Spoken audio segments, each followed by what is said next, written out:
Welcome to the second episode of the Smoke and Mirrors series, where I will be speaking about my new book, Smoke and Mirrors, which is a Christian allegorical novella series. So what is an allegory? It is a story, a poem, a picture that has a hidden meaning or interpretation. So quick refresher, we've got 17-year-old Saira, who's been promised the crown of Fondora for her entire life. She's been raised by the Ryder brothers on the castle in Fondora, carrying out for them all these dastardly activities and missions and assignments for most of her life. She finds herself on the other side of Fondora on the islands, rescued by this group that she's never met before, but they seem to want to help her. So she has to contend with this new life and what this new life promises her. On the surface, we've got a story, but let's break this down a little bit. Writing the story, I was getting different metaphors. So we've got the castle, which is a metaphor for the mind. So in this castle, we have got the rulers of the castle. So we've got the Ryder brothers, we've got Eric,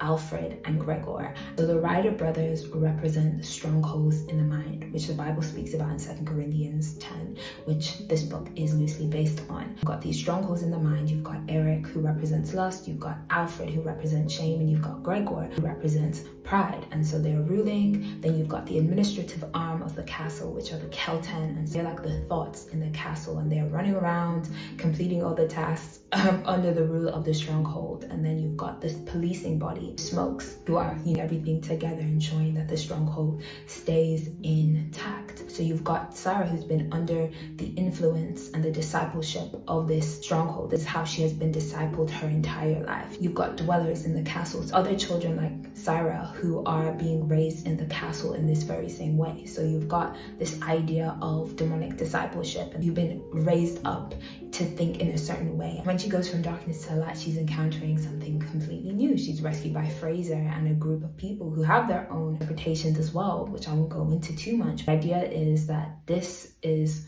loosely based on Colossians 1 verse 13. He has delivered us. Christ has delivered us. He is that salvation. She's not rescued by anything she has done. She's not rescued because she's earned it. She's not rescued because she's worth it.